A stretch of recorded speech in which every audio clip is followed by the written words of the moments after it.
Hello friends, I am CA Dipanshu Bansal, and in this video we will discuss about the advanced pricing agreement in India. The Indian Revenue Authority views transfer pricing as a major tool to raise tax revenue. Now, over the past few years, the number of TP audits has increased and aggressive positions have been adopted by the Indian Revenue, which has contributed to long drawn and protracted litigation. While some courts have provided guidance on some contentious issues, TP continues to dominate the tax litigation scenario for MNCs in India. In the 10 rounds of TP audits so far, the cumulative value of TP adjustment according to government reports was around rupees 2,700 billion till financial year 14-15. The domestic appeal and dispute resolution process in India is slow and very time consuming. Therefore, the need for an alternative dispute resolution mechanism such as the Advanced Pricing Agreement or APA program, which provides a proactive opportunity for taxpayers not only prevent future tax controversies but also to provide a rational basis for settling past disputes where an APA outcome may have significant persuasive value. APA rollback option is also available subject to certain conditions. The APA program is designed to avoid the confrontation inherent in an examination or an audit and foster more effective communication between taxpayers and Indian Revenue Authority by helping both the parties to focus on relevant facts and circumstances in advance. As multinational corporations grapple with the effects of OECD's BEPS project as well as domestic legislative changes, transfer pricing is becoming increasingly challenging. Global Transfer Pricing Survey indicates a clear shift towards prioritizing risk management in TP with increased concerns regarding controversy and double taxation. 47% of parent companies reported that they have experienced double taxation as a result of transfer pricing adjustment. A preemptive approach through APAs to managing global transfer pricing disputes can enhance both efficiency and effectiveness. Many countries are therefore adopting APA programs to address evolving TP issues worldwide. In this ever-evolving TP controversies dynamic environment, the Indian APA program has been perceived as a sign of relief for MNCs to bring tax certainty in their business. Now let's first discuss the APA regime in brief. First, the Government of India amended the Income Tax Act 1961 to enable an APA between taxpayers and Central Board of Direct Taxes. The APA rules provide detailed guidelines on the process along with information, data, fee details, forms that need to be filed, etc. Now, a taxpayer may first undertake pre-filing consultations which may be done on an anonymous basis prior to filing a formal APA application. The taxpayer's associated enterprise may initiate an APA process with the competent authority in the other country in case of a bilateral or a multilateral APA. The taxpayer is required to file an annual compliance report during the applicability of the APA. Now, ACR may be subject to scrutiny by the Indian Revenue Authority. Now, where APA exists, the regular audit of covered transactions will not be undertaken by the Indian Revenue Authority. The APA may be cancelled or revised in certain circumstances by the Indian Revenue Authority or at the request of the taxpayer. Now, in case of renewal of an APA beyond its tenure, the procedure for fresh APA application will be followed. Now, rollback is an icing on the cake. The recently notified APA rollback rules also provide an option to the taxpayer to roll back the APA for prior 4 years to the same international transaction subject to certain conditions. Now let's take the common concerns regarding APAs that regularly crop up in our minds. First, who would the APA team comprise of? Now generally, the APA team on the revenue side would comprise of a team leader who is an expert in international tax or transfer pricing, an economist and an other industry expert as necessary. The APA team for bilateral multilateral APA would also include the competent authority office. The Indian APA rules provide for consultation of an APA team which shall consist of income tax authorities and experts from economics, statistics, law and other necessary fields. for unilateral APAs, the Director General of Income Tax, International Tax and Transfer Pricing would be responsible, who would be supported by the Commissioner of Income Tax APA. Now for bilateral or multilateral APA, the competent authority of India would be responsible, supported by the Director APA. Further, there are teams reporting to the Commissioner APA in 3 major cities, that is Delhi, Mumbai and Bangalore, to facilitate the process. Second is who is eligible to apply for an APA. There are no monetary or other conditions prescribed under the Indian APA rules for a taxpayer to be eligible for applying APA. However, the APA mechanism is not available for domestic controlled transactions. Per the Indian APA rules, the APA filing fees are set at relatively high amounts. Also, one of the objectives of pre-filing consultation is stated as to determine the suitability of international transactions for the agreement. Therefore, it appears that while there is no express limitation on eligibility, the government is possibly looking for the taxpayers to use the program for complex and high-stake transactions. Third, what are the transactions that can be covered under APA? Can you apply for certain specific international transactions instead of all the international transactions? So the answer is that any type of international transaction can be covered under an APA. Example, transactions involving transfer of tangible or intangible properties, cost sharing, provision or receipt of services, etc. Further, similar to APA programs in other countries, the Indian rules allow the taxpayer to selectively apply for an APA only for certain international transactions. In such cases, the taxpayer is required to disclose all its international transactions to the APA team. It is also pertinent to note that an APA can be applied for both continuing as well as proposed transactions. The fourth question that arises is whether an APA is restricted to determination of methodology only, or can a specific price can also be determined in an APA. Generally, under an APA, the most appropriate transfer price method is determined upon negotiation and finalization between the taxpayer and the treaty partners involved. Following agreement on the transfer pricing method, the APA may also agree on the transfer price or the outcome of the method over the APA term. The Indian APA rules also provide for agreeing on the TPM alone as well as the outcome of the method over the APA term. Now the fifth question arises, what are critical assumptions? Critical assumptions refer to a set of taxpayer related facts and macroeconomic criteria such as industry, business, economic conditions, the continued existence of which are material to support and conclude the position under APA.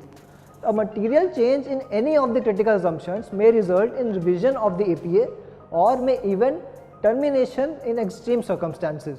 The critical assumptions form an integral part of the Indian APA program as well. However, the rules do not provide for sufficient flexibility to amend or revise an APA following a change in the critical assumptions. Another question is that for how long would an APA remain valid? Whether renewal is possible after expiry of the APA term? The Indian APA rules provide for an APA term up to 5 years. Unilateral or bilateral or multilateral APAs may be renewed with the consent of all the parties to it, including the tax treaty partner who is a party to a bilateral or multilateral APA. A request for renewal of the APA would follow the same procedures that apply to an initial APA request. It is essential for taxpayers to seek renewal early enough to allow the renewal to be negotiated and put in place prior to the expiration of the earlier APA. Now, if the facts and circumstances are largely similar, a renewal can be completed in a relatively shorter time frame. Now, let's discuss the APA procedure in India. Now, in line with APA programs in other countries around the world, the Indian APA rules prescribe a process that breaks into following 4 phases. First one being the pre-filing consultation.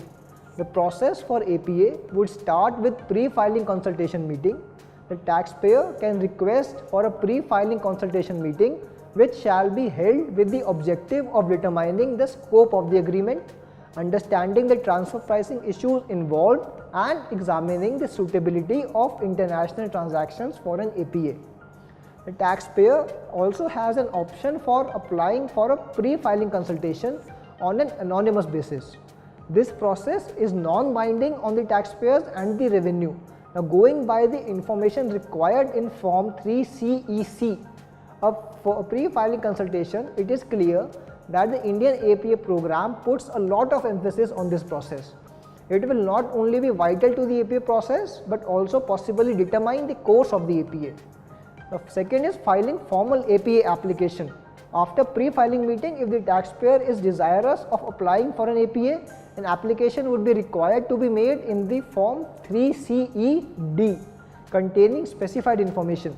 The APA application filing fee is also payable at this stage. Third, negotiation. Once the application is accepted, the APA team shall hold meetings with the applicant and undertake necessary inquiries relating to the case.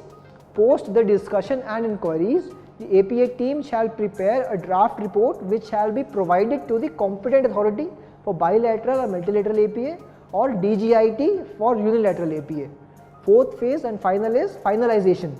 This process involves exchange of comments on draft APA, finalization of the APA and giving effect to the initial years covered under the APA term that have already elapsed. The seventh concern is what is the statutory fee for filing an APA application.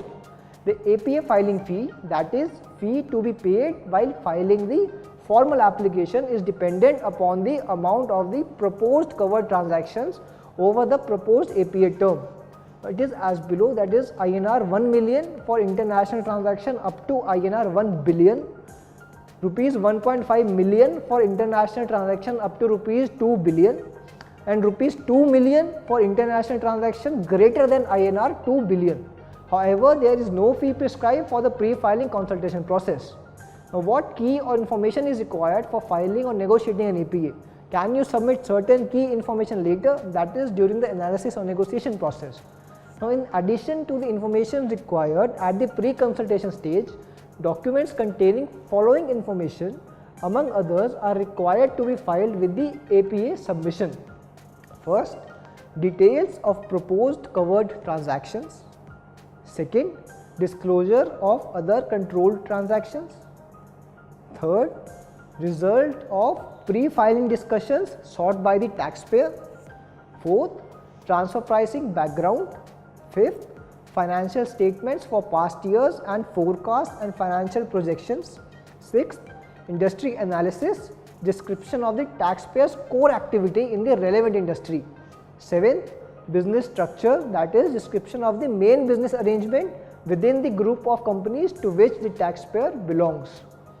Seventh, detailed functional analysis or analysis of the functions performed by the taxpayer in relation to the controlled transaction, assets used to perform these functions and related business or commercial risk. 8. Relevant economic analysis including impact of the proposed transfer pricing method. The prescribed Form 3CED provides for detailed information to be filed with the APA application. While one may observe that several of these documents or information are generally available as part of the transfer pricing documentation maintained by the taxpayer, the APA requires a deeper dive in the facts, numbers and in particular the forecast and financial projections. The rules at present provide for upfront filing of the above document. Further, the applicant may, if considered necessary, provide additional documents and information for consideration of the APA team or the competent authority in India or his representative. Now, a well drafted and thorough APA application should be filed, which helps in significantly reducing the questions from tax administrations as well as the overall time in executing the APA. Upon filing the formal APA application, the tax administration would review it in detail. Once the APA team starts reviewing the formal APA application, there will be rounds of questions raised by the APA team to obtain clarification and additional information as may be needed. In addition to the rounds of questions, the rules also provide for visit to the applicant's business premises and by the APA team or the competent authority in India or its representatives. It may be helpful to organize site visit, especially in cases involving complex manufacturing operations, heavy use of fixed assets, intangible assets, etc. This is a common practice observed in other countries as well. The site visits provide the APA team with a first-hand feel of the actual operations underlying the covered transactions and make it easier for them to better understand and appreciate the business realities. Now, can you revise the application once it has been filed? The taxpayers may request in writing for an amendment to an application at any stage before the finalization of terms of the arrangement. In this regard, the applicant should also provide the circumstances requiring the changes and submit supporting documentation with proposed course of action as early as possible. The DGIT International Tax and TP for unilateral APA or the competent authority in India for bilateral or multilateral APA may allow the amendment to such application if such an amendment does not have effect of altering the nature of the application as originally filed. Further, the amendment shall be given effect only if it is accompanied by an additional fee. Now, necessitated by such amendment, how much time does it take to negotiate and conclude an APA, both unilateral and bilateral? Now, generally, a unilateral APA takes 1 to 2 years to finalize, and a bilateral APA may take 2 to 3 years. None of the countries have a specific timeline to finalize an APA, though they are guided by tentative target timelines. The Indian APA rules also do not provide any specific timeline to complete the entire process. It depends on number of factors such as complexity of transactions to be covered, availability or relevant workload of the examiners, whether it is unilateral or bilateral, and the time taken by the treaty partners to review the bilateral or multilateral APA request. The taxpayer may withdraw itself from the APA process at any time before the final agreement is reached. If the taxpayer opts to withdraw from the APA process, the APA filing fees would not be refunded. Now, how would the compliances be done? Example, return of income or Form 3CEB in the interim period when the APA is under negotiation. Now, as per the Indian regulations, the annual transfer pricing compliances and income tax return filing should be carried out by the taxpayer in the regular manner until the APA is concluded. Once an agreement is reached, the taxpayer would be required to file revised return for the covered years that have elapsed within 3 months from the end of month in which the agreement is entered into. Further, in the case of assessment of the year under APA is completed or is pending, the same has to be completed giving regard to the advance pricing agreement. The taxpayer will be required as part of the APA to prepare an annual compliance report or ACR for such year of the APA containing sufficient information to detail the actual results for the year and demonstrate compliance with the terms of the APA. The ACA shall be furnished within 30 days of the due date of filing the income tax return for that year or within 90 days of entering into an agreement, whichever is later. The details of the ACR are provided in Form 3CEF. It contains information on the actual results for the year, demonstrate compliance with the terms of the APA, and the necessary information and computation to ascertain the outcome of the application of the transfer pricing method for the covered transactions. Further, the taxpayer is required to declare whether there are any changes in the business model, functional and risk profile, critical assumptions and organizational structure. Now, following the filing of the ACR, the jurisdictional TPO would carry out a compliance audit for each of the years covered under APA term. The TPO would provide a report to the DGIT or the competent authority as the case may be. Now, it is important to note that the APA can be cancelled for not filing the ACR in time and also for furnishing the same with material errors. Now, the question arises that can the documents submitted during the APA process be used by tax authorities for initiating or concluding other tax proceedings?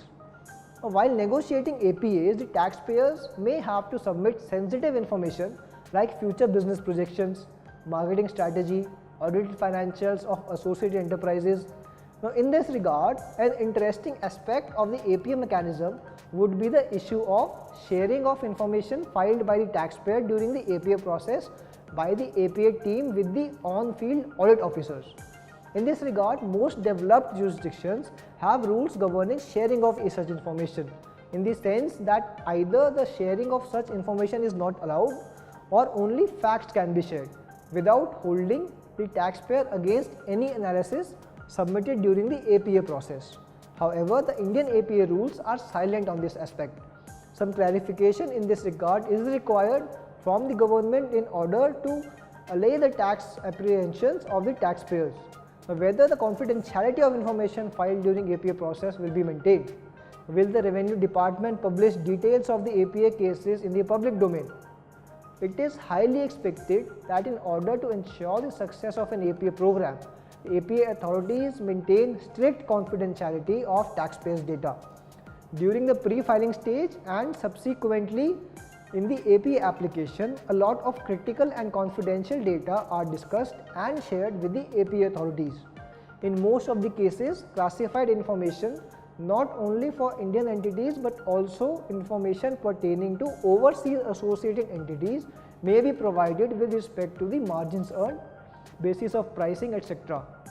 Such information should be used only for negotiation purpose and arriving at the agreed transfer pricing method.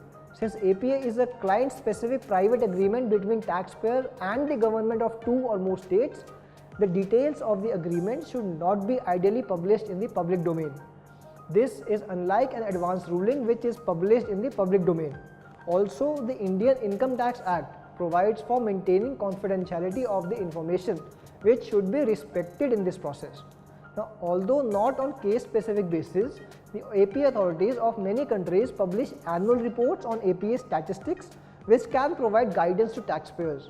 However, the identity of the taxpayer involved is not revealed in such annual reports. It may be helpful for the taxpayer in the coming years if the Indian APA office publishes such statistics once the program is well established. Now let's discuss the benefits of advance pricing agreement. First is the certainty of tax treatment. This is the most important benefit to the taxpayer. Given the recent APA experience, the approach of APA authorities and promising aspect, it makes absolute sense for evaluation of an APA. This is essentially required in cases where companies face the pain of recurrent TP adjustment or the size and the complexity of new or proposed transaction warrants certainty of treatment, and where the pros and cons of an APA outweigh those of other dispute resolution mechanisms. This may translate into freedom from adjustments and double taxation for the period covered under the APA. Second, time and cost savings. An APA typically gets resolved or agreed in 1 or 2 years and could provide protection for up to 5 years, then 9 years in case of rollback, and will be renewed after a period, providing time and cost saving as compared to protracted domestic litigation, which could take as much as 10 to 12 years to reach the final verdict by the apex Supreme Court, onerous compliance documents and rigorous TP audits. Third and the most important TP controversy, that is, it is here to stay. TP controversy in India is not going anywhere. Now, with the tight fiscal deficit target, the Indian revenue authorities will continue to exert pressure and engage in more strict TP audits, leading to ever increasing litigation. While there is a positive trend in the outcome of litigation, the fact that it is long drawn and repeated year on year makes the domestic appeal process unattractive in the long run. In such a scenario, the APA program is a refreshing and positive change, which heralds an exemplar shift in India's tax policy initiative on the global platform. Now let's just learn about the India's experience with the APA so far. According to news reports, the APAs signed relate to various sectors such as investment advisory services, software development services, IT enabled services, etc. In addition, a considerable number of APAs are under process and nearing conclusion. Furthermore, with US IRS and the Indian competent authorities agreeing on a framework to resolve MAP cases and accept applications for a bilateral APA with India, many US taxpayers are considering to convert their unilateral APA into bilateral. The APA office has been actively moving the inventory of cases and has already prepared position papers in several cases and is proactively discussing outstanding issues with taxpayers. Considering the success of the APA program as evident from the number of applications filed and the manpower constraints in the APA office, the Finance Minister also proposed to strengthen the administrative setup of the APA to expedite disposal of applications. While aggressive TP audits and protracted litigation seems to be the trigger for the large influx of APA filings. Gaining certainty on transactions, positive disposition and non-intrusive approach of the APA office seems to be the biggest attraction as to why taxpayers are seeking APAs. The overall experience with APA authorities has been very reassuring for the taxpayers and the response has been equally fervent. The APA team has been cooperative, responsive and importantly, the overall attitude is non-adversarial and solution or resolution oriented. The discussions with meetings with taxpayers are performed with an open mind and no apprehensions. Significantly boosting the faith of the taxpayer is the willingness to evaluate and adopt different positions than what has been done in past TP audits. Now, in the end, I would like to state that the Indian APA program has matured over the past 5 years and the number of agreements getting signed is testimony to that. Complex transfer pricing issues which were prone to long drawn litigation are being increasingly resolved through APAs. The resolutions have been to the satisfaction of both taxpayers and the government. Now, while taxpayers have managed to get certainty over transfer pricing issues for 5 or 9 years depending upon whether rollback provisions are applicable to an agreement, the government has been able to divert resources away from the audit and litigation processes to more productive work. More importantly, APAs are also ensuring that the government gets assured revenues from big taxpayers on the basis of the terms and conditions embedded in agreements. For example, in the case of a global IT behemoth, the Indian entity declared more than Rs 5,000 crores as additional income after entering into an APA with the CBDT recently. This translates to a tax payment of more than Rs 1,500 crore without getting into any litigation, there being any dispute. The Indian APA program is poised to move ahead quicker than it has done so far. The government is aware of the benefits of the program and how it is helping in creating a conducive environment for global corporate giants to do business in India. In view of this, the government is committed to strengthen the program by providing it with adequate human and physical resources. All this augurs well for both taxpayers and the tax administration. So friends, that was all about the APA in India. Do like and subscribe to our YouTube channel for more updates and knowledge in the field of cross-border taxation. Thank you.